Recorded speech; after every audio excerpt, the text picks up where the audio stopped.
What's your carnal theory?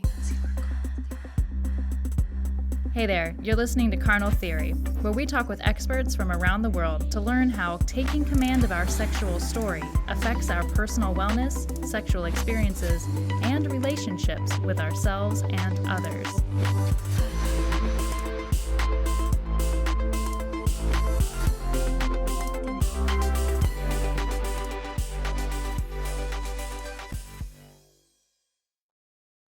Hi everyone, I'm Abba. And I'm Amanda. Today on Carnal Theory, we're sitting down with Lakeisha Jones, aka Kitty Pride. Kitty Pride is a certified life coach and specializes in intimacy and sex. She has a BA in psychology and is working towards a master's of science in clinical counseling psychology. Not only that, but she has a plethora of other certifications under her belt, ranging from aromatherapy to clinical sexology, and is an erotic poet. Her work focuses on supporting people as they develop and heal in regards to their sex lives. Kitty, hi, welcome to the show. We're so glad to have you on today. Thank you. Thank you for having me. Our absolute pleasure. Thank you for joining us. We're excited to talk about intersection of privacy and trust today. And to kick things off, as we usually do, we would like to ask you to tell us what carnal theory you've brought to the table. And as a reminder for our audience, this carnal theory, it's meant to challenge a presumption or perception that we might have regarding this monthly theme. So this month is privacy and trust. Mm-hmm. And we'll end our episode by revisiting Kitty's theme, just to see if maybe our perceptions have changed over the course of this conversation. We'll invite you to take it with you for further reflection, to continue thinking about it, and see if see how it resonates with you outside of listening to this episode. So Kitty, if you would please share what you brought with us today to consider. Yes, absolutely. I always say this: give love freely, but make that motherfucker earn your trust. Amen. Love is given freely, but I think trust is an important component that I don't think anyone talks about when it comes to sex, and so, and it really hit me, especially during my training as a sex coach. It's, with BDSM particularly, when they talk about the philosophies and principles of that, trust is a major factor. Trust is part of our biology. If there's no trust, you're in fight or flight. Oxytocin, which is released during sex, is the hormone for love and trust. So trust is a major factor. If you can maintain privacy, if someone says, "Do not tell my business," and what we did, you go tell everyone, you're probably going to lose their trust. So there has to be trust to have a great sex life. Yeah, I think that the theory that you've brought too, that it is beneficial for us though to show that we are open to trusting someone. So it's give love freely. Trust, however, it has to be earned. But It's give love freely. It's the assumption that people are here for good, with good intention. So go and give love, give kindness. Yes. I see kindness as love. Give that kindness out, give that love out. And then if you're shown otherwise, guard up or get them the fuck away from you, or whatever needs to happen. Run. Yeah, run potentially. Yeah. Yeah, and I think and I think it's such a really a timely message as well, because I feel like we're all guards up right now, between a virus that could attack us, to racial tensions going on in the United States, to, well, globally, but highlighted here in the United States, economic inequality. We put these walls up based upon all these different blocks that we like to place an other into, instead of saying, I'm going to give you kindness, I'm going to love you. And then if you break something because of who you are as a person, then we can negotiate and figure out whatever needs to be done from that. Not the other way around, not I don't trust you. So I think it's really, really timely, and I appreciate you mentioning that, you bringing it, because I think it spans well past just the conversation of intimacy as well. And Yeah. And it has to be practiced outside of there. And that's when we do practice it, that's when it comes into the bedroom. Exactly. In fact, I tell people all the time, how you are with me outside the bedroom is how you are with me inside the bedroom. So if I don't trust you here, there's no way in hell I'm trusting you while I'm butt ass naked with my ass in the hair. It's just not happening. And I'm being goofy saying that, but that's just the truth. Like, how am I going to trust you with my body? And, you know, you sitting out here 35 years old, and you give me your stage name instead of your real name. I can't do it. I can't do it. So how does someone, I guess maybe this is a difficult question to answer because it's going to be different for everybody, but how do you know when it's right and wrong to trust somebody? You know, if they're earning your trust, at what point do you think it's fair to be like, you've earned my trust, versus like, because at a certain point you're gonna have to take a risk and hope that this is a good person to put your trust in. Well, you know, earning trust, in my opinion, it takes time. It's kind of like, for me, I'm not going to start having sex with someone without a condom. Mm-hmm. It doesn't mean I don't trust you, but it does mean I don't know you well enough to trust you that I don't know where you've been. Mm-hmm. You know what I mean? So it really starts with just, you know, having boundaries, you know, for yourself, knowing how far you're willing to go with a person, especially with a new person that you meet. You know, and then also being accountable. Accountability is something that I've been beating in clients' heads as far as a sex coach. Because, and I tell people, it kills karma. When you just are real about the mistakes you make, real about your past mistakes, you know, everybody's real about what somebody else did to them, but I'm curious about what you've done to others as well and what you've learned from it. That to me shows maturity. And I'm sorry, I'm getting too old for the shenanigans when it comes to, you know, what so-and-so did to you and how you were treated. And yeah, we were all treated bad, but what have you learned from all of that? And how are you accountable? What have you done to, you know, kind of maintain your life since then? Those are just a few things that I tell people, and those are things that I personally practice myself. You know, just because, you know, the first person you got to love is yourself. If you're loving yourself enough, you have enough love to give to anyone. But if you love yourself first, it's easier for you to make someone have to earn your trust. And it's easier to have boundaries, not boulders, not walls, but just boundaries. You know, walls is a different story, but, you know, there's got to be, you know, it's got to be self-love to start before you can do any of that. Yeah, and you started touching on this just then. I wanted to ask you, from both from the clients who you've helped as well as your different background education, what tools have you either learned or been taught, or, you know, is discovered by having these client relations, that either both client therapist relation in terms of privacy and trust that's necessary to establish, and tools that you've given these clients to say, here's how to establish it in your own life? Well, you know, I've been in school for 100 years. No, I haven't, but it feels like it. You know, understanding trauma has been a key factor in my work. I actually, prior to all this, I started off as a licensed massage therapist. I'm still licensed. I really don't practice much anymore because I enjoy being a coach, and then transitioning as going through my training as a mental health counselor right now has been phenomenal. But even as a massage therapist, one of the first things we had to learn was trauma.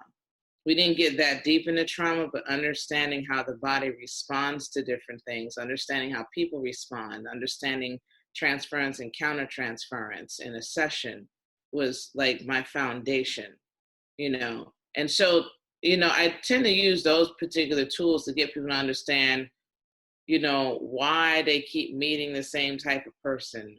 Why does it seem like they can't trust their partner even though they're trustworthy? Why does it seem like no one trusts them? And then it transitioned into getting trained. I was actually in Dr. Patty's last live clinical sexology course before she established Sex Coach U. So that was an honor in itself. And I learned a lot in regards to different principles. Like, people don't realize there's principles to BDSM, like I said before, and that is established and rooted in trust. So there have been times where we'll have that talk, and I'll tell them, like, if they can understand trust is a major factor. You're gonna honor, if you're a dom, you're gonna honor what your sub wants and needs. You're not gonna cross those boundaries. And then getting into mental health, just understanding trauma. Something happened at some point in our lives that made us question what's happening in front of us. It made us question the person we was with. It made us question if we could trust anyone or not. For some of us, that moment was our first experience of betrayal, and that created it created something in our minds that continues to play over and over again, to where now, it may have happened when you're 5 years old. Now you're 25, and you're wondering why after 3 dates you can't really for some reason you can't be, no matter how nice that person is, you're just like, I think I'm good. Or maybe after you've had sex with someone, all of a sudden you just want to move on. You've lost complete interest. Well, it started somewhere. So I use a lot of education as far as getting people to understand how the mind and the body works in particular. And I teach them how to pay attention to those cues, pay attention to those things that, that trigger them, pay attention to things that give them a particular reaction, emotional reaction, and things like that. And from there, we create a plan to how you could retrain your brain. Because the brain it's plastic. You could retrain it to be anything you want, when it's just, but it starts with you. It does start with yourself. At least that's from the perspective I come from. Mm. And so some of those tools that help to build that trust back, or build those boundaries, I'm going to call that your personal privacy. Yeah. Can start just by identifying. Absolutely. If you know you cannot have sex in the first date, then don't have sex in the first date.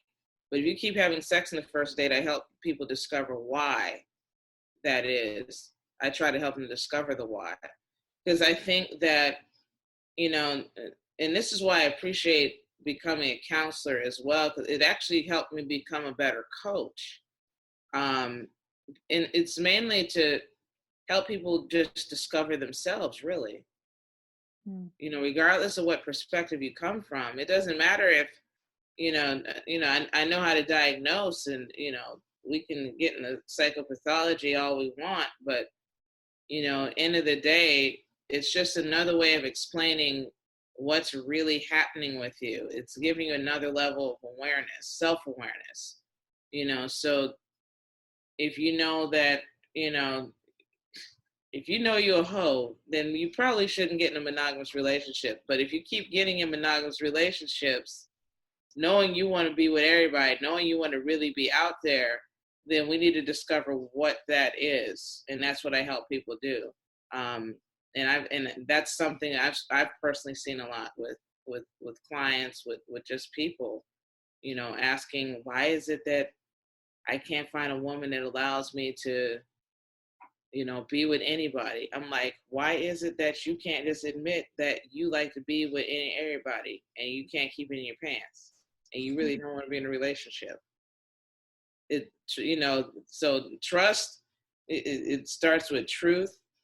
And then, is the privacy piece is more so about, and I'll just say it, a lot of people may disagree with me, but your sexuality, how you identify, how you get down is not everybody's business. It don't have to be everybody's business. I've had clients who, they're proud of being gay, they're proud of being bi, they're proud of being pan. They don't want to advertise it for the entire world. In some cases, they can't advertise it to the entire world. And in some cases, they're not ready to advertise it to the entire world. And it needs to be respected, especially when they're with a partner. I have, I've dated men who are bisexual, and I'm not going to put them out on Front Street because, they're bisexual and to try to, no, we're not about to weaponize their sexuality. What we can do is that we can be honest about how you feel about that. And I've had to talk to especially a lot of women about that, and be like, okay, if you got a problem with him being bisexual, why are you with him? If you cannot honor someone's right to privacy, you have no business even connecting with them in any kind of way. And you got to at least allow them that space to where, if they don't want people knowing it, if they don't want their business out there, let it go. Because otherwise, you're just proving yourself to be bitter and untrustworthy, someone that I personally wouldn't want to be around. There should be a sacredness, not just in the bedroom, but also between the communication between two people, to where I'm not going to put you on blast because you made me mad today. I'm not going to, it's just, that's just basically it. I like how you put trust and privacy together, because they both go hand in hand, You spoke about self-love, loving yourself as being a huge part of this. Mm-hmm. What about self-trust? Do you ever discuss self-trust, and maybe you would probably do better in an ethical, non-monogamous relationship, but you keep going to these monogamous relationships and it's not working out for you? Do you think there's something, that there's some lack in self-trust in this way? Or oh yeah, I've been dealing with self-trust myself. Yeah. When you don't trust yourself, it's usually, in my opinion, rooted in fear. Mm-hmm. And fear is, I tell people, and I practice myself, I remind myself it's a natural part of life. And biologically speaking, your fight or flight response is there for a reason. It's there to warn you of danger. The problem is that it still thinks that dinosaurs exist. They do. They've just also evolved. They've evolved into ex-boyfriends and ex-girlfriends and That's right. bad sexual experiences. That's what it's evolved in. So it's important to be mindful of, certain situations, and just kind of, monitor how you feel. If it don't feel right, period, don't do it. It's not about, I've had the pleasure of visiting, I say that in quotes, of being invited to some of these, they call them swingers parties. They're not real swingers parties. It's parties with a bunch of thirsty men in hopes to get some ass, because they haven't had any ass in a while. Basically, what I like to call a trap for some type of sexual assault and rape. I've had to call out a lot of people publicly on it. It's been several years, but I've been to them because I would get invited because I'm supposed to be this sex guru in their eyes and all this other bullshit. But I would go, and we would have this talk about, there'd be young ladies there wanting to experience it, and they would feel that pressure, like they have to do something with somebody. And I'm like, do you trust them? No, I don't. Do you trust yourself? I don't know. Then why are you here? Did you pay to get in here? Yes, I did. How much you pay to get in here? $20. I'll give you your $20 back. Girl, let's go to Waffle House. Let's leave. because it's a, you know, point blank, if you don't trust yourself in a situation, you don't need to be in it. I tell young men all the time who have, their excuse is, well, is the pussy's just there. What am I supposed to do? What you expect me to do? It's like, I don't know. Avoid a rape charge, perhaps, especially in this climate, which, and I'm proud of, because a lot of what's being talked about with the Me Too movement and all this other stuff, I've been saying for years, for last 20 years, 15, 20 years. In fact, it's coming to fruition through this movement. It's awesome because it's teaching people about themselves. It's teaching them how to be with each other. It's teaching people how to be accountable. It's giving victims back their power, their self-control, but, I've had people who, I'm working with a client who is a victim of sex trauma. And that trust it's, when I say it's a real thing to earn, like it really is something you have to earn, but even for yourself. But you have to love yourself enough to go through that process of healing, of self-love. And it's, you have to practically retrain yourself. You have to realign your thoughts. You have to give yourself new thoughts. You have to speak differently. But it's not something that you're going to experience overnight. You're not going to have you're not going to feel better overnight. It could take years. I was diagnosed PTSD for my situation just 2 years ago. I've experienced sexual trauma in childhood and as an adult. And, it's one of those things where, okay, I got to earn my trust, but I don't know how, until I realize I've been earning it back, because every time I feel that trigger that it will not go away, I go directly to counseling, or if it does go, I start off with other things. I'll go work out because I love to work out. I'll do yoga, I'll do Pilates. I'm up in the mountains now. I go to the mountain, I do things for myself that I know helps to really bring peace, and it helps to remind me of my peace. And then if it doesn't go away, I go straight to counseling, and from doing that, the symptoms have gone down significantly. But you have to practice it. That's just plain as you have to practice it. So self-love and self-trust pretty much go hand in hand. If you practice it. Yeah, we tend to tie rituals and manifesting into a lot of what we talk about. And I mean, practicing rituals, I'm using those two interchangeably. If it's not a practice, if it's not a ritual of some sort in your life, ritual of self-trust or external trust, then it you won't do well in showtime.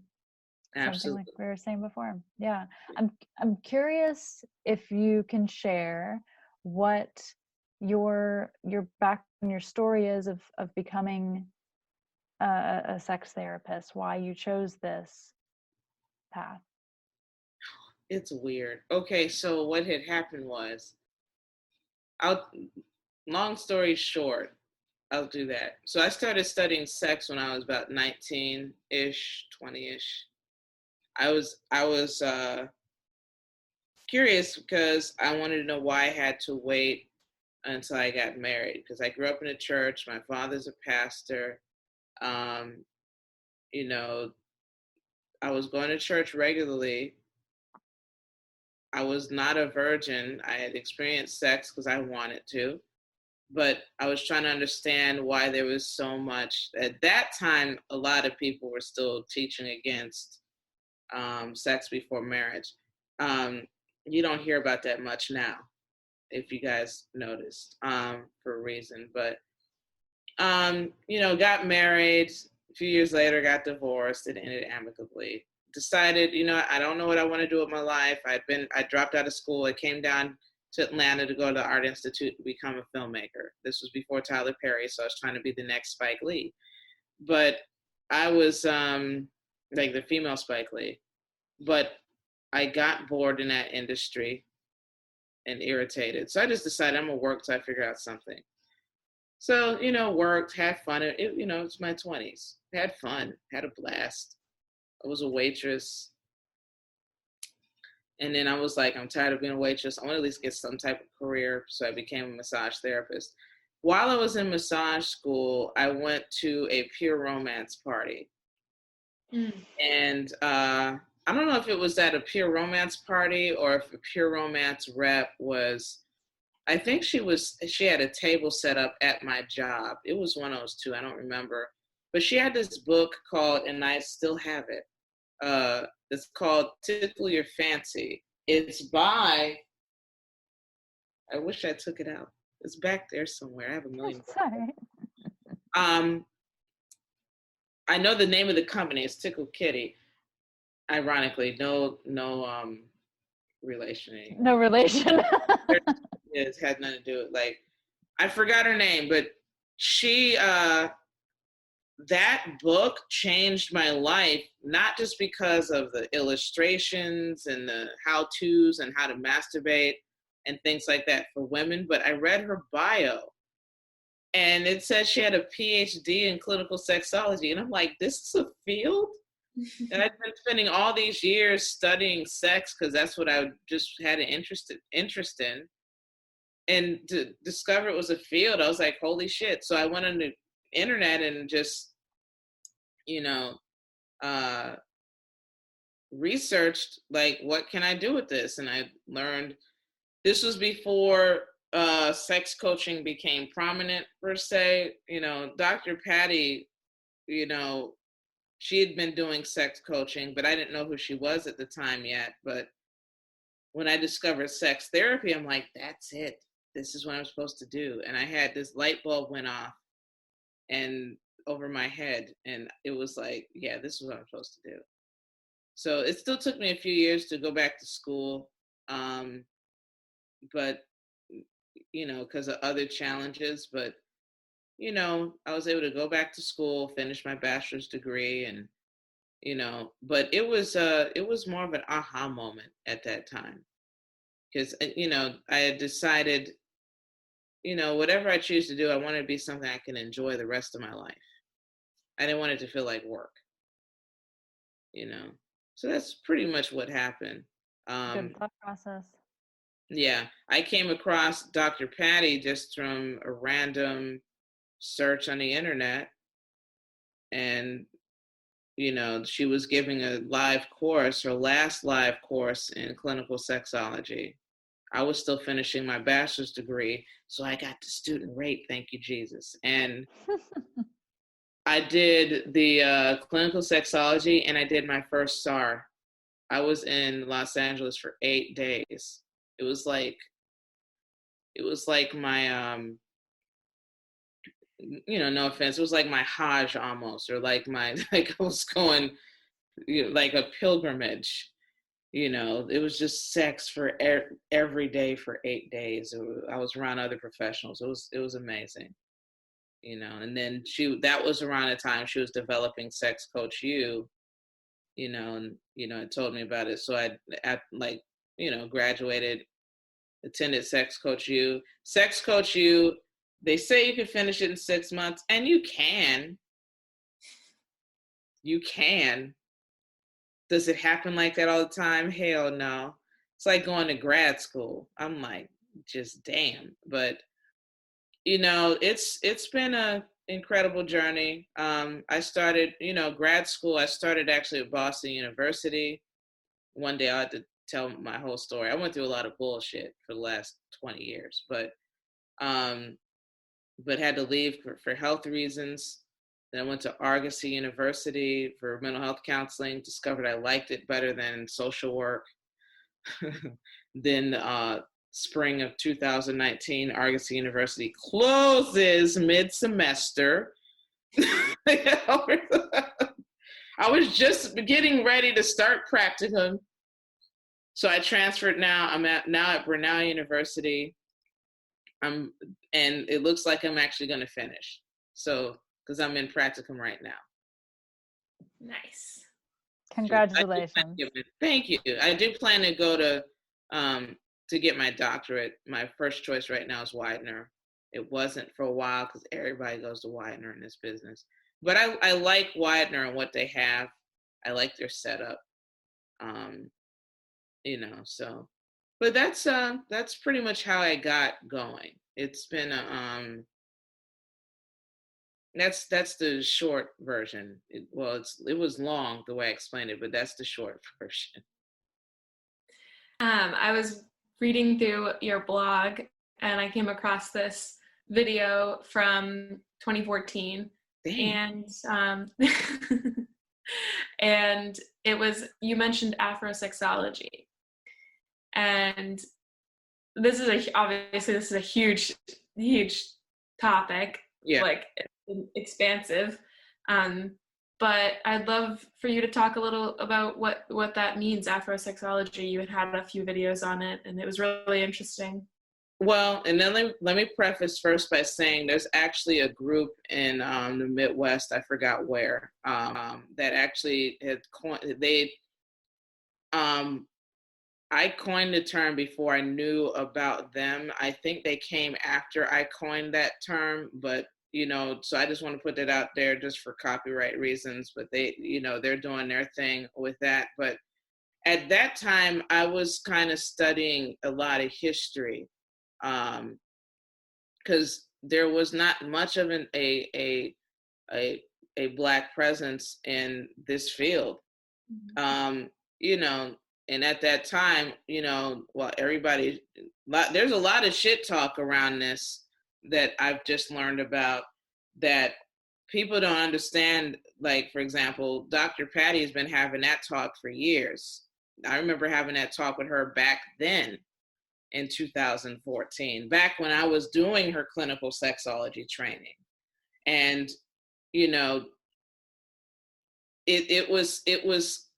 it's kind of a catch-22 because at that particular time, especially, it was hard to finding, Black people who did certain things like BDSM, some of the more non-vanilla stuff, sex therapy, things of that nature. And then just some of the videos, the education, the tools. I even noticed if you Google erotica, you're not going to see a person of color that comes up. They're either white or Asian at that time. Might be a little different now because I think people are becoming more conscious, or they're becoming more accepting of honestly what has been, talked about for decades. But it was just really about studying sexuality in the in African in African culture and the African diaspora culture. So here in the United States, Caribbean, South America, there's so many elements of sexuality here that comes from Africa that people didn't know. And at that time, I was just looking for clues for different practices. Like, for example, there's something that actually it predates the Kama Sutra. It's now called the Papyrus of Turin because it's in Turin, Italy. I call it the Papyrus of Kemet because that's where it came from. And it shows all these sex acts, and it was like its own Playboy magazine, basically. It was like 12 different acts. There are, some of the pyramids had various sex acts on it.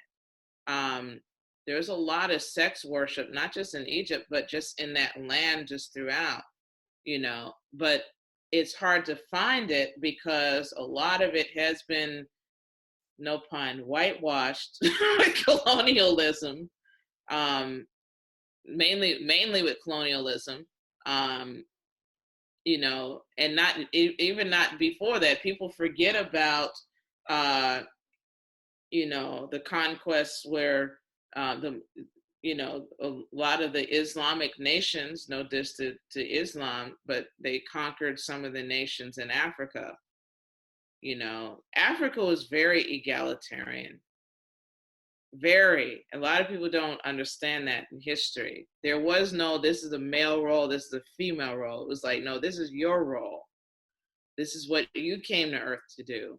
And even a lot of the spiritual practices like Ifa and things of that nature, which I practice a little bit of, it's rooted in egalitarianism, but they honor woman. They honor the womb. You know, sexuality is not just about open your legs and how big your dick is and all this other stuff. No. It was life, which is what it is. So everything is about life and death. Yeah, everything, especially if we're talking about Egypt. Oh yeah. And sexuality is, and around that time I was studying Osho. Google him. Osho is an Indian mystic. He's passed on now, but he has a book where he says sex energy is life energy. It's just, when you're horny, you're just feeling alive. You're awakened, you're vital. Mm-hmm. That's the Egyptians practiced that. They understood that, so it's so much more to it that I've been reading and studying, as far as with Africa and in the diaspora. We've been sex objects from the music videos to the auction blocks. It's just plain and simple. That's rooted in the history of this nation and just in this side of the planet. So, and even on the other side of the planet, you had Sarah Bartman, who was known as the Hottentot Venus, who was put on display because her ass was out to here, and they put a lot of Black people on display because, oh my God, he's a Black man and his dick is down to here and blah, blah, blah, blah, blah. And, but, that's not just what they did back then, but, there's been articles of women going to Jamaica because, because the men there are like woosah, like, goddamn. It's a lot to it, but that was what I was studying at the time. That's what I still continue to study. Yeah, and it hasn't changed. You think of how Black men are portrayed in porn. It's these days, it's no different. It's the intersection of where ethical porn also plays in, which we've talked about, of how race is included in the conversation or not, in terms of it being ethical or objectified or used as a fetish or whatever, which doesn't necessarily have to be a bad thing. Like, a fetish doesn't mean that it's bad, but where that place is coming from, if your fetish is to hit someone, where that is coming from might not be a good place. Yeah. Might not. Yeah. You just might be into, I'll just say it like this. I know Black men who are just really into white women, which is great. But when you're fetishizing it, when you're objectifying, it's a different story. Attraction is one thing. You might be attracted just because you're just attracted. You're like, I don't know. Like, I respect when it says, I don't know why I'm into that, but I'm just into that. Or, men who say they love really dark-skinned Black women. They don't know why. I respect that more than someone saying, I'd rather have a dark-skinned woman because they the real original women, and they true women, and Black woman is God. And it's like, shut the fuck up. This is like, just like me for me. I try to just like me for me. Because after it's all said and done, when the human side come out of me, you can't deify me anymore. You can't objectify me either.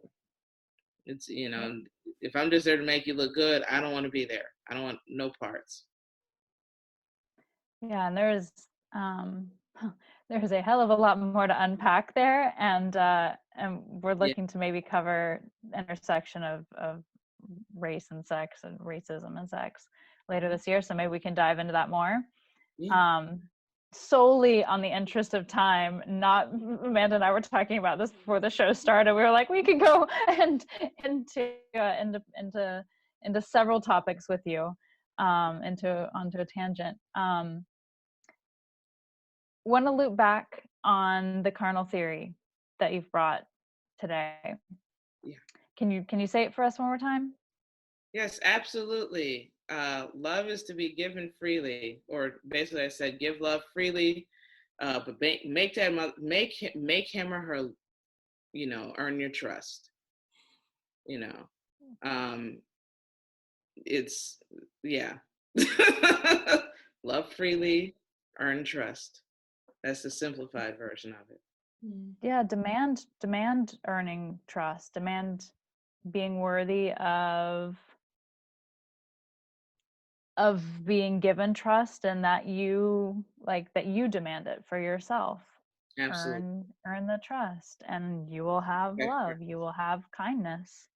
Yeah. Respect privacy. Actually, let me say it like this: get love freely, earn trust, respect privacy.